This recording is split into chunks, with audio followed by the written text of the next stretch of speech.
Assalamualaikum warahmatullahi wabarakatuh. Apa kabar teman-teman semua? Semoga dalam kondisi sehat. Untuk pertemuan kali ini kita akan membahas tentang pengujian hipotesis beda rata-rata. Hipotesis ini biasa digunakan dalam penelitian kuantitatif sebagai dasar ketika seorang peneliti mau melakukan penelitian. Dia harus memiliki hipotesis atau dugaan atau pernyataan yang memang ingin mereka teliti. Oleh karena itu, dalam pembelajaran statistika bisnis, kita akan melakukan pembelajaran terkait hipotesis sebagai dasar dalam melakukan sebuah penelitian. Yang pertama kita bahas adalah pengujian hipotesis beda rata-rata, kemudian nanti adalah satu lagi berkaitan dengan pengujian hipotesis dengan beda proporsi. Ya, jadi hari ini kita berfokus pada hipotesis beda rata-rata. Sebenarnya apa sih yang dikaitkan dengan hipotesis gitu ya? Kadang teman-teman juga sering dengar hipotesis A, hipotesis B gitu ya. Nah, di sini hipotesis adalah suatu pernyataan mengenai nilai suatu parameter populasi yang dimaksudkan untuk pengujian dan berguna untuk pengambilan keputusan. Ya, jadi hipotesis ini merupakan suatu pernyataan yang mengenai suatu nilai dalam populasi, kemudian kita uji dan kita ambil keputusannya seperti apa. Hipotesis adalah jawaban sementara dari suatu pernyataan atau suatu permasalahan yang bersifat tentatif. Tentatif di sini artinya perlu dilakukan pengujian untuk membuktikan kebenarannya. Gitu ya. Jadi hipotesis ini merupakan jawaban sementara dari suatu permasalahan yang bersifat tentatif. Misal ketika teman-teman mendengar istilah laba berpengaruh terhadap kinerja perusahaan, itu harus dibuktikan.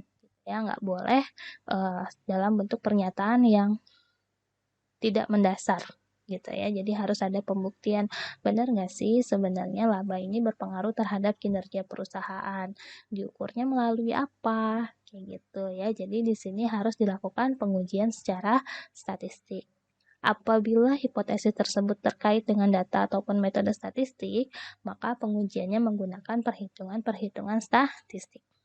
Gitu ya, biasanya hipotesis ini memang ada dalam penelitian yang bersifat kuantitatif gitu ya, sehingga perlu dilakukan perhitungan secara statistik. Berikutnya adalah kita akan membahas tentang maksud dari pengujian hipotesis. Secara umum dapat dikatakan pengujian hipotesis ini dilakukan dengan tujuan untuk memperoleh kesimpulan atas karakteristik suatu populasi melalui pengujian sebuah sampel dengan menggunakan perhitungan secara statistik. Dengan demikian, kesimpulan yang akan diperoleh dibedakan menjadi dua hal, yaitu menerima anggapan atau menolak anggapan. Gitu ya. Jadi, tujuan dari pengujian hipotesis adalah pada akhirnya kita akan menarik sebuah kesimpulan. Gitu ya. Kesimpulannya di sini berdasarkan karakteristik dari suatu populasi melalui pengujian sebuah sampel ya. Kita sudah membahas apa itu populasi, apa itu sampel. Kemudian di sini kesimpulannya pun ada dua sifatnya ya. Dia hanya menerima atau menolak. Gitu ya, menerima atau menolak anggapan atau pernyataan yang dijadikan sebagai hipotesis. Untuk prosedur pengujiannya di sini sudah baku ya teman-teman. Untuk prosedur pengujian hipotesis, yang pertama adalah kita harus merumuskan hipotesisnya.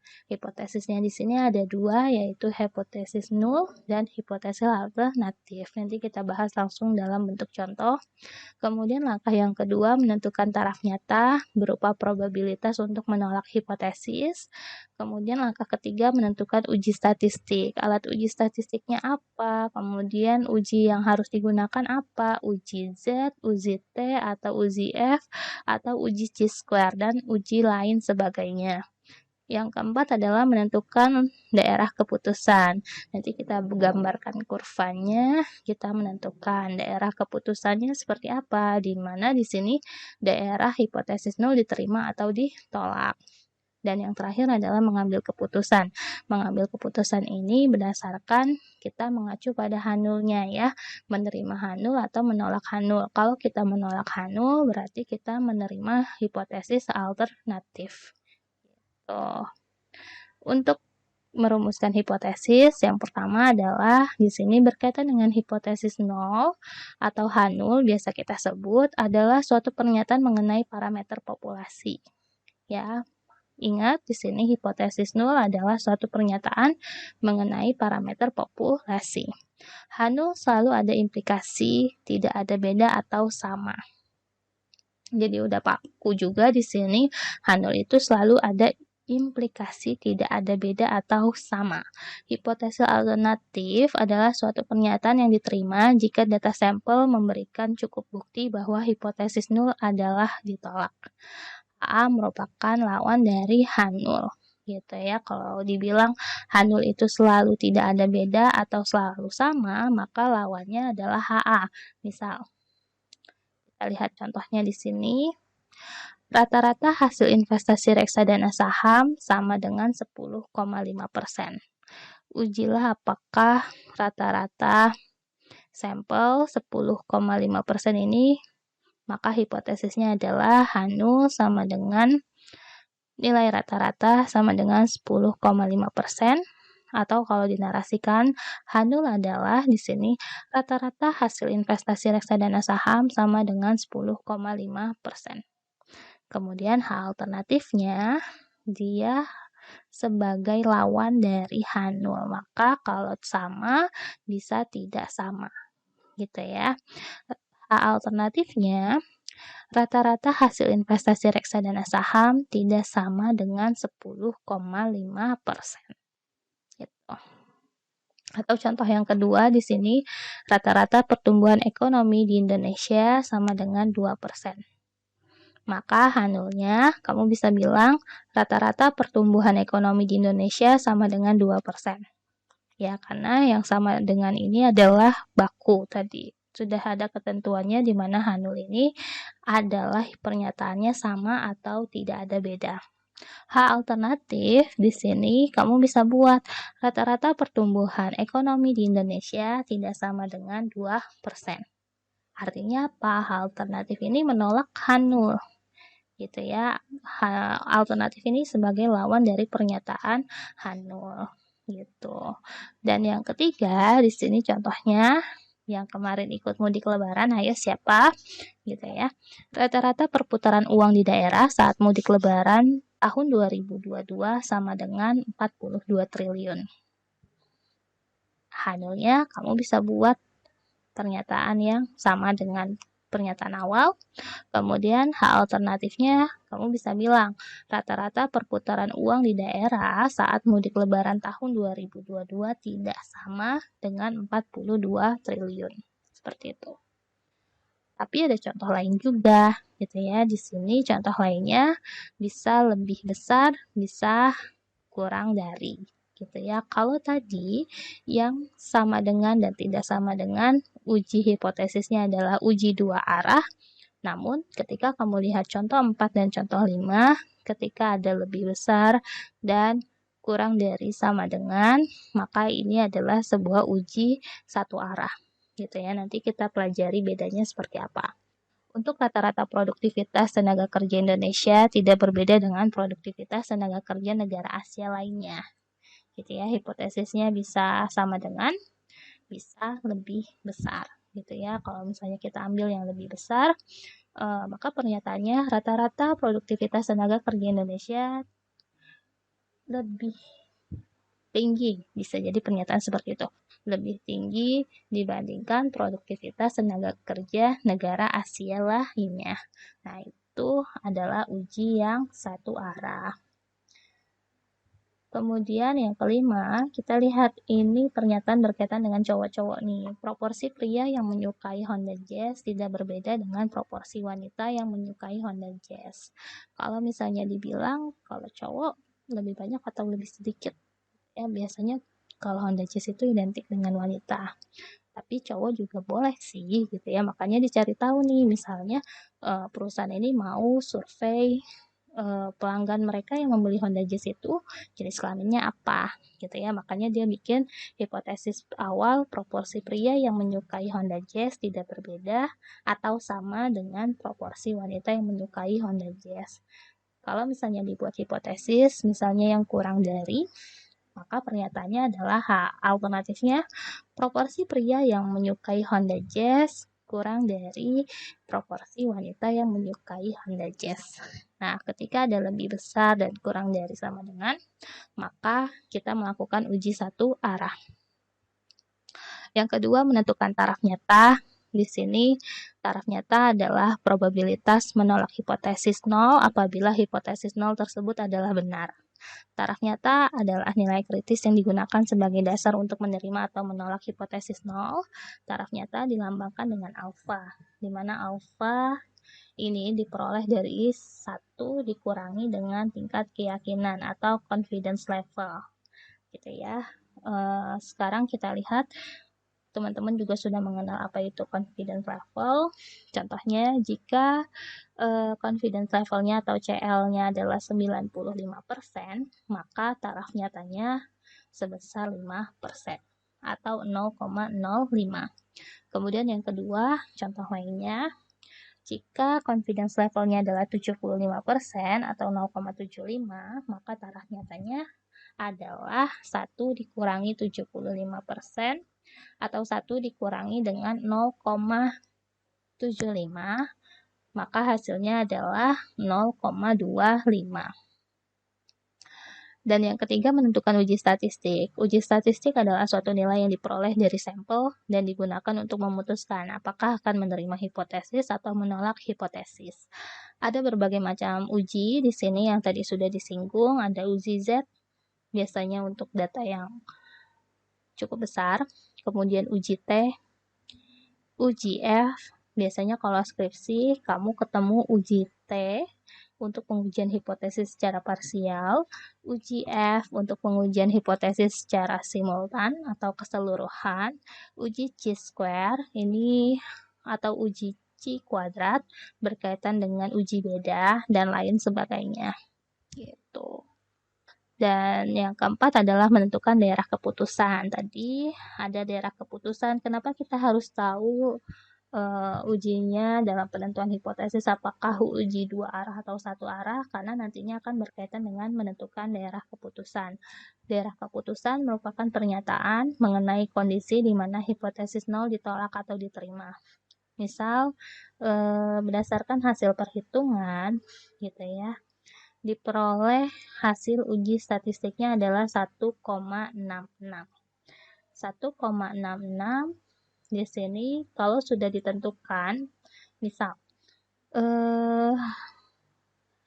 T-tabelnya ternyata 1,65. Kalau T-tabelnya 1,65, kemudian hasil perhitungan uji statistiknya adalah 1,66, jika kita menggunakan uji satu arah, maka kita berada di daerah penolakan H0. Gitu ya, jadi hipotesis nolnya ditolak. Tetapi kalau misalnya kita lihat lagi, kalau uji keputusan 2 arah gimana gitu ya.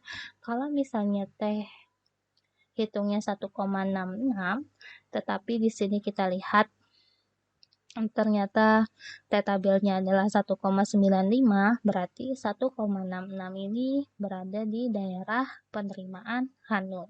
Maka kita bisa mengambil keputusan bahwa H0 diterima. Gitu ya. Tetapi ketika kita menentukan daerah keputusan, kita bisa membuat kurva seperti ini untuk menilai apakah kita berada di daerah penerimaan atau berada di daerah penolakan. Seperti itu ya. Jadi di sini kalau misalnya satu arah, dia hanya di arah yang mana nih? Arahnya positifkah atau negatif? Kemudian kalau dua arah, tadi yang hipotesis alternatifnya tidak sama dengan, maka dia ada di sisi positif dan sisi negatifnya juga. Seperti itu. Yang kelima, berkaitan dengan pengambilan keputusan. Di sini mengambil keputusan dengan melihat nilai Z pada daerah keputusan, contohnya ya. Misal, daerah keputusan untuk menguji 2 arah, apabila nilai Z sama dengan 2,45, maka nilai Z terletak pada daerah penolakan H0. Dengan keputusannya adalah menolak H0 dan menerima H alternatif.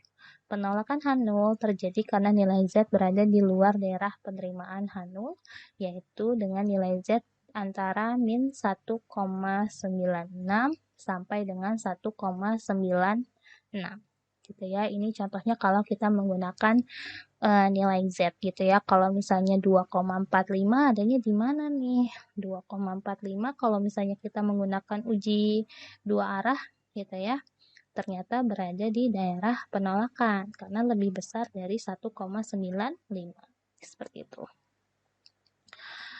Nah, untuk contohnya di sini kita akan melakukan pengujian hipotesis untuk satu harga rata-rata. Di mana di sini ujinya itu terbagi menjadi dua rumusnya. Ada yang sampelnya besar, ada yang sampelnya kecil. Sampel besar kita akan menggunakan Z hitung, sampelnya kecil kita akan menggunakan T hitung gitu ya. Di sini untuk yang bila N lebih besar dari 30, maka kita nanti mengacu pada tabel Z, di mana Z hitung ini rumusnya adalah X bar atau rata-rata populasi dikurangi dengan mu atau rata-rata sampel dibagi dengan standar deviasi yang dibagi dengan akar dari N. Tapi kalau kita datanya besar, seperti ini ya, rumusnya kita menggunakan tabel Z. Namun kalau kita menggunakan data kecil gitu ya, N-nya kurang dari 30, maka kita menggunakan tabel T, di mana T hitung di sini sama dengan sama sih rumus awalnya, tetapi ditambahkan degree of freedom atau nanti kita melihat DF, di mana DF ini N dikurangi dengan 1. Gitu ya, tambahannya adalah rumus DF. Mohon maaf, di sini aduh salah.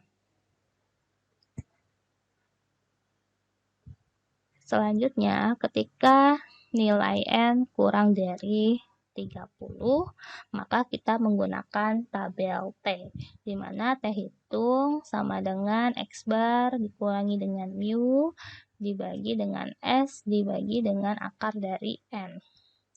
Kemudian ditambahkan DF, N dikurangi dengan 1. Ya, terus kalau misalnya kita lihat Bu, populasi itu N-nya harus berapa gitu ya. Atau misalnya sampelnya harus berapa.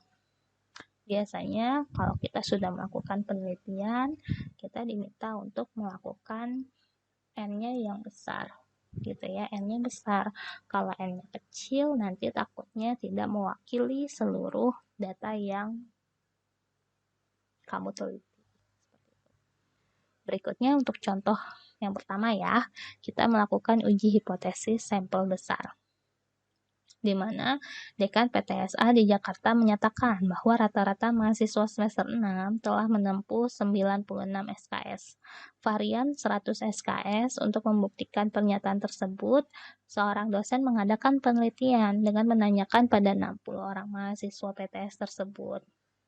Setelah diuji, ternyata rata-rata mahasiswa tersebut baru menempuh 94 SKS. Ujilah apakah pernyataan dekan tersebut benar, bahwa rata-rata mahasiswa semester 6 telah menempuh 98 SKS dengan taraf nyata sebesar 1%. Maka kita harus menguji nih, benar nggak sih pernyataan dari seorang dekan tersebut? Kita bentuk dulu yang pertama tadi sesuai dengan langkah-langkah menentukan hipotesis, di mana hipotesis yang akan kita gunakan di sini contohnya adalah untuk uji dua arah.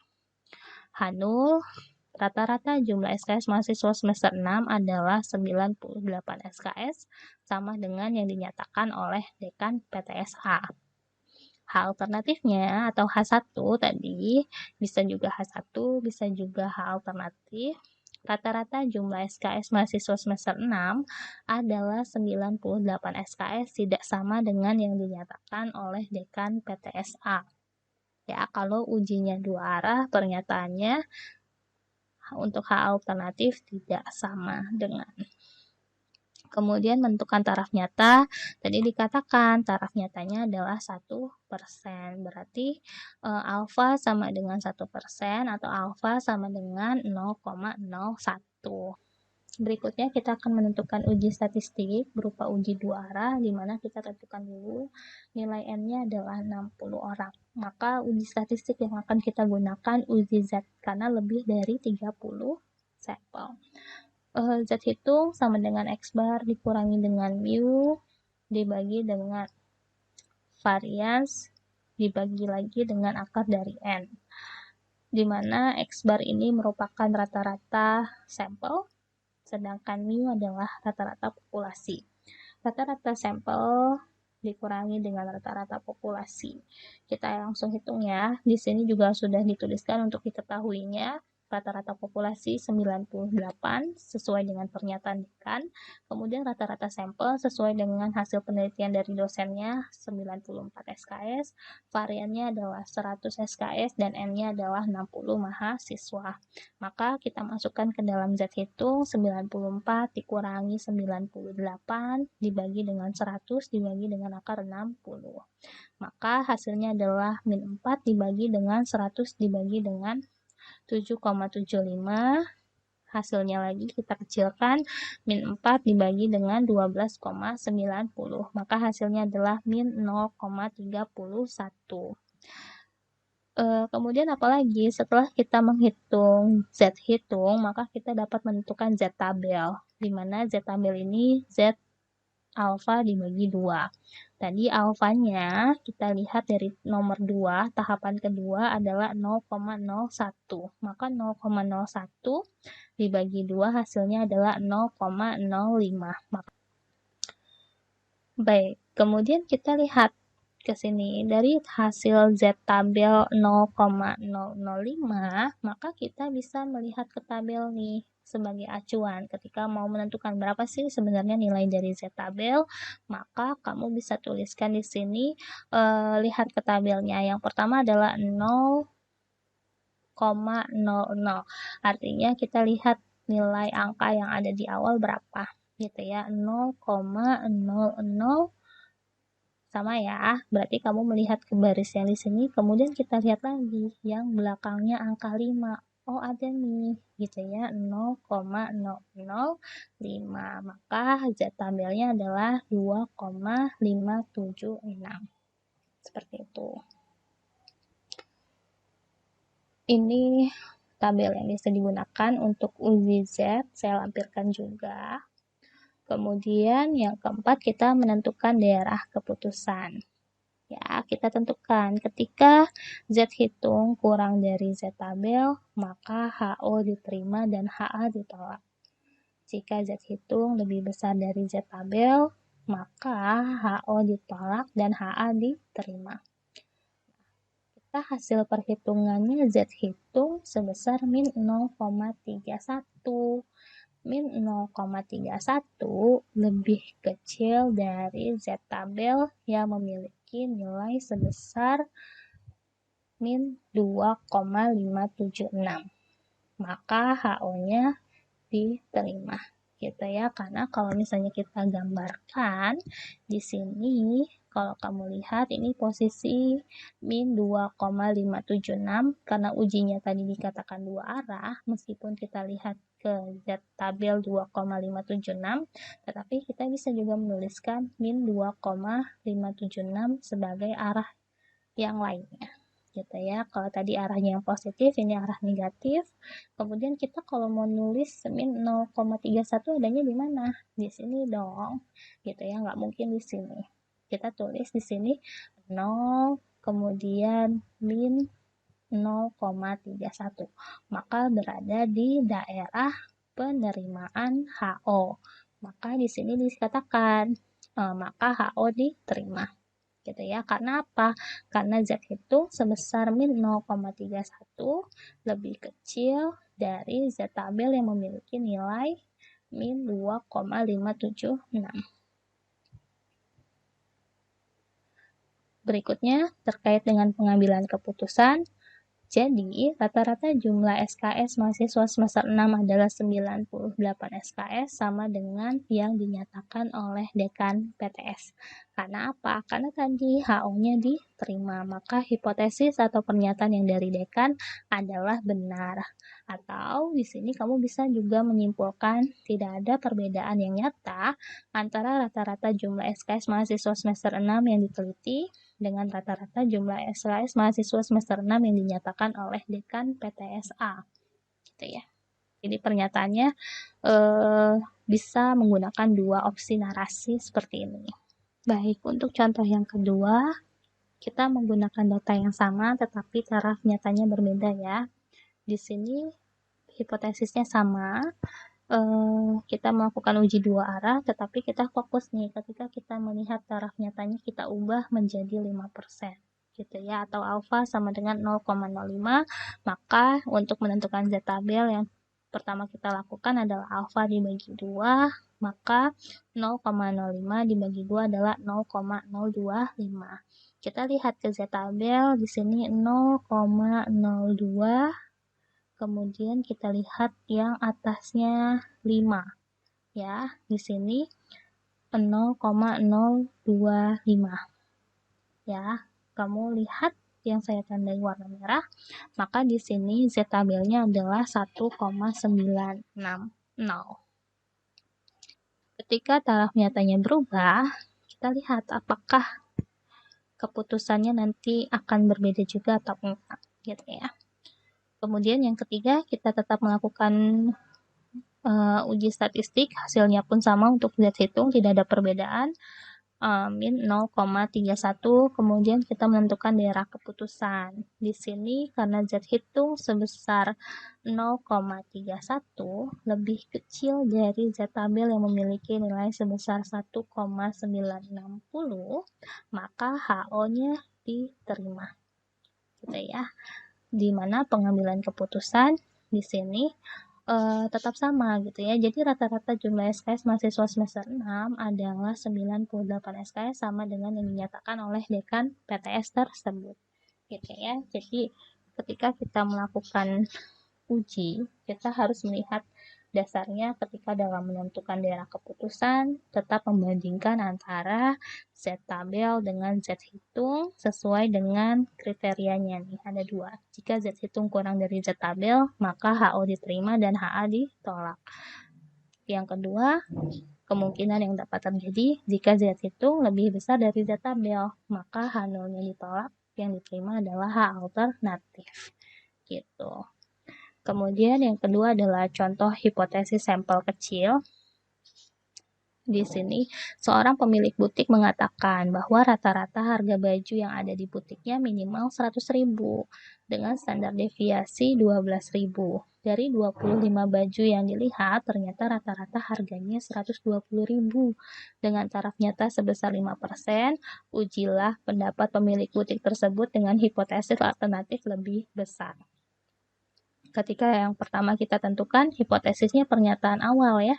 Seorang pemilik butik mengatakan bahwa rata-rata harga bajunya adalah minimal 100.000. Maka H-nya rata-rata harga baju yang ada di butik adalah 100.000. Kemudian H alternatifnya, rata-rata harga baju yang ada di butik adalah lebih dari 100.000. Karena dikatakan hipotesis alternatifnya adalah lebih besar. Kemudian menentukan taraf nyata. Dikatakan di sini taraf nyatanya adalah sebesar 5%. Maka alfanya adalah 0,05. Kemudian kita hitung. Tadi dikatakan di dalam soal, berapa nih? Dari 25 baju, maka N-nya sama dengan 25.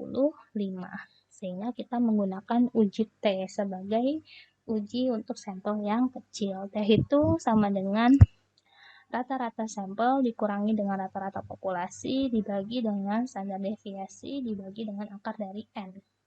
Kita bisa hitung, T hitungnya sama dengan 120.000 dikurangi dengan 100.000 dapat 20.000, kemudian 12.000 dibagi dengan akar 25 menjadi 12.000 dibagi 5, maka 20.000 dibagi dengan 2.400 dapat 8,333. T T-tabel ditentukan dengan melihat nilai alfa, di mana alfanya adalah 0,05, kemudian DF ditambahkan ya, di sini DFN dikurangi dengan 1, maka DF-nya adalah 25 dikurangi dengan 1 sama dengan 24. Kalau kita melihat T-tabel, hasilnya adalah 1,711. Kita lihat. Kita buktikan, benar nggak sih? Ketika kita mau menentukan T-tabel, dasar yang pertama kamu melihat ke DF-nya atau degree of freedom. Tadi DFN dikurang 1, berarti 25 dikurang 1 adalah 24. Kemudian, kita lihat lagi. Alfanya kita berapa? Gitu ya, alfanya kita berapa? Alfanya kita adalah 0,05. Maka di sini kita lihat 0,05 ya. Di sini karena one tail atau satu arah, jadi kita lihatnya ke sini. Kalau yang di bawah two tail atau dua arah. Tadi hipotesis yang kita bentuk adalah hipotesis satu arah. Maka kita lihat 0,05-nya yang one tail gitu ya. Jadi kita lihat 24 dan 0,05. Maka hasilnya untuk T-tabel adalah 1,711. Seperti itu. Kemudian kita tentukan daerah keputusan kita gimana nih. Jika T hitung kurang dari T-tabel, maka HO diterima dan HA ditolak. Jika T hitung lebih besar dari T-tabel, maka HO ditolak dan HA diterima. Tadi hasil perhitungan kita untuk T hitung adalah 8,33, lebih besar dari T-tabel yang kita miliki, yaitu 1,711, maka daerah penerimanya atau daerah keputusannya ada di HO ditolak dan HA diterima. Gitu ya. Kemudian yang kelima, pengambilan keputusan.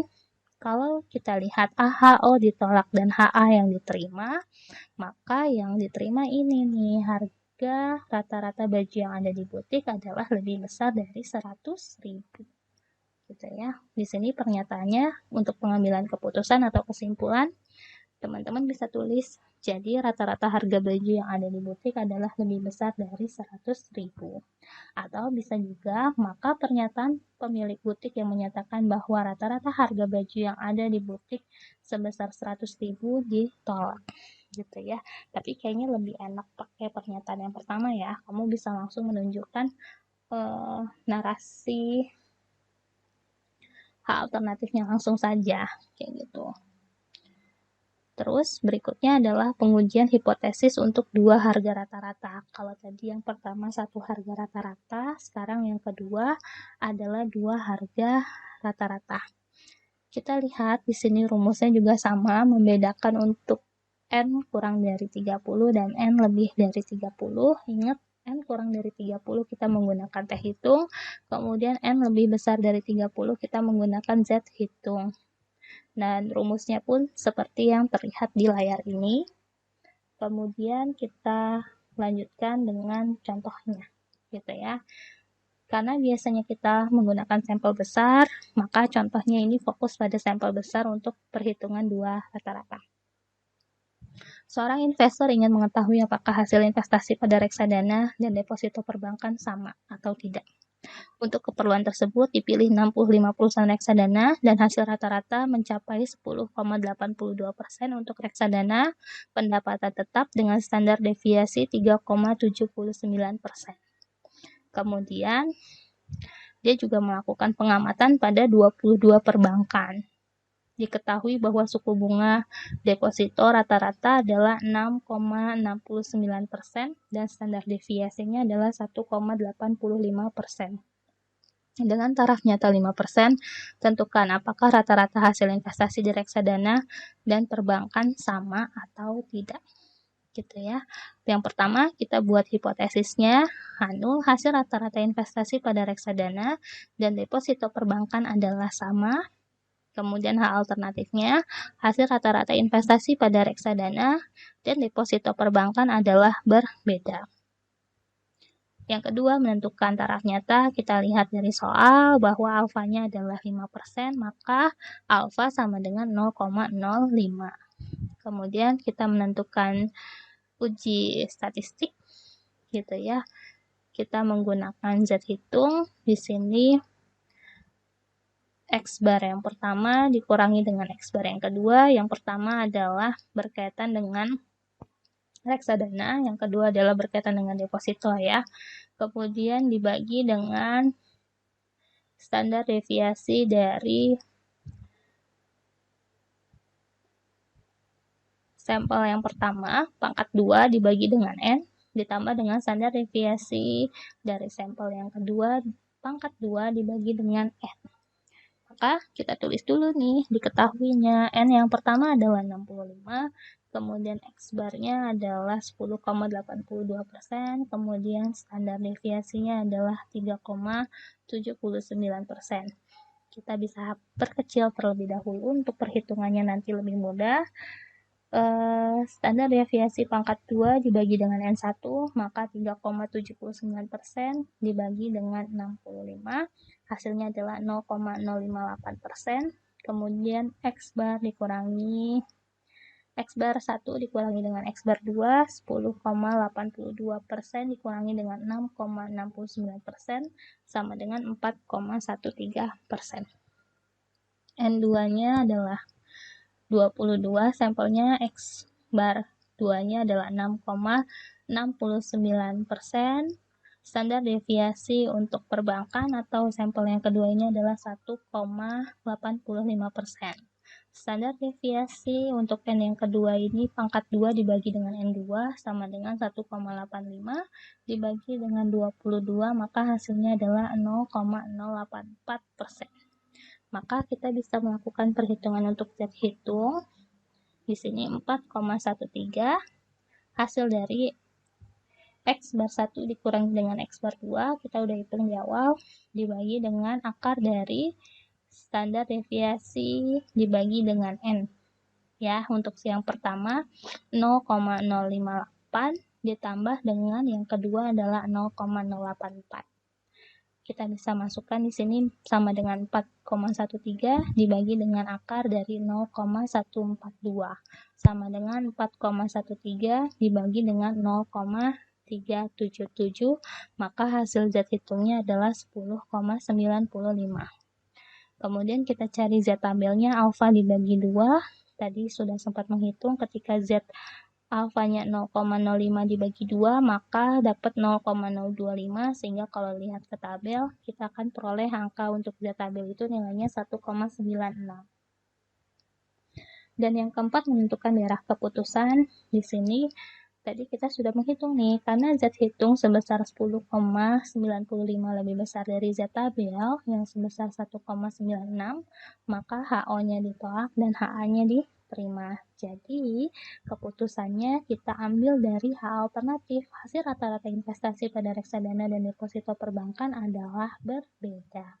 Itu ya, inilah tahapan ketika kita mau melakukan uji hipotesis. Gitu ya. Jadi materi kita sudah selesai. Kita akhiri dengan mengucap hamdalah. Alhamdulillahirrabbilalamin. Untuk evaluasi, teman-teman bisa mengerjakan latihan soal yang ada di slide terakhir. Oke ya, jadi kita tutup pertemuan hari ini. Wassalamualaikum warahmatullahi wabarakatuh.